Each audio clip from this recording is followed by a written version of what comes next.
I think, according to gender, I think there's a lot of issues there, especially with transgender students. I know they have a lot of issues here on campus, trying to get, especially in buildings like all girls buildings, they need to have adequate restrooms and unisex bathrooms and that kind of stuff. And I know they're pushing for it on campus. And I guess there's issues in the workplace, major issues, between men and women. Um, if you want to categorize that, I guess. Women always get paid less than men. It doesn't matter what profession they are.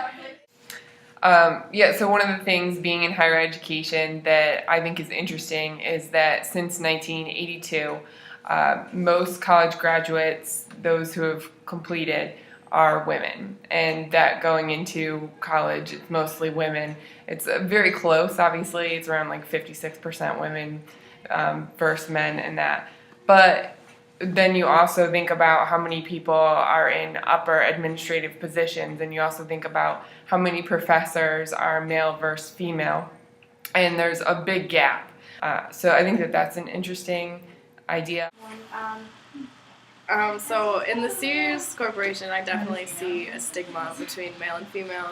Every time I go into work, it's always guys doing stock and taking things out of people's cars and working on the floor, and it's always the girls working on registers, And I've just experiencing that for myself, I can definitely tell that there's a stigma there. So one of the things that is a prevalent issue that sometimes isn't talked about enough is how to handle or how to respond to your perceived gender out in public.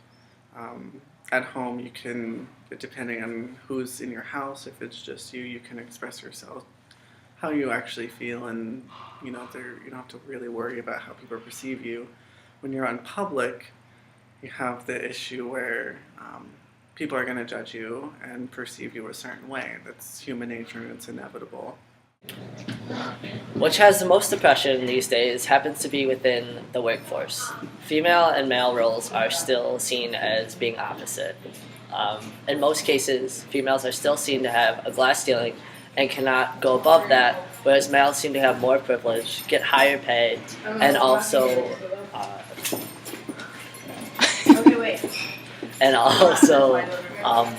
be able to have more privileges and rights, whereas females are still seen to not be as vocal about what they want. I just think of gender inequality, like in general. Basically, in like other countries, there's violence against women. There's professional inequality, and a lot of the people who aren't getting an education are females as well. And there's a lot of violence and just people forcing to be married off at a young age. They just don't have a voice. Most, like in other countries, I guess we have it kind of good here, though we're not perfect either. But there's a lot of different. I think there's way too many to even focus on one. I just feel like there's a lot of gender inequality in general, and it's just widespread. There's no one thing to focus on. So I feel like women have always had these roles placed upon them, such as like supporting the family, being the homemaker, being very feminine, and we're realizing that there's more out there, and there's different cultures that believe different things, but we're all trying to like rebel against that and be who we want rather than who we've always had to be, like who we've always been. And so women are starting to take over a male prominent world, and the men don't know how to handle that, so they retaliate and slut shaming and us not being paid as much and things like that. It's important that we reach people that are especially going through a transitioning process to be confident in what they want to perceive to the world, and to focus on building their self-confidence, building exactly who they are, rather than focusing too much energy and time on how they think they're going to be perceived. There's too much of a discrimination between one group versus another group. I think what it comes down to is the opportunity when it's presented. Does the group that, if you're looking at, say, business, it's generally white males. whereas if you're looking at a nursing field, it's primarily females.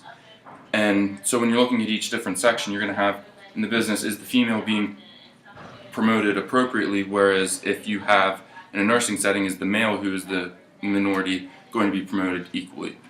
And the topic is basically opportunity. Is the person that is the minority in that field comfortable with themselves to be promoted on to the next level? Women feel like they need to provide for themselves, which is a very change in the mental shift from back in the 60s when women were working at home, and I'm sure that's part of gender ideas. And now it's definitely been changed so that women aren't generally thought to be at home, the homemaker. Well, that does still exist. I think it's like hard to pinpoint what one issue is. I think that it's spread out across our society, like almost everything is.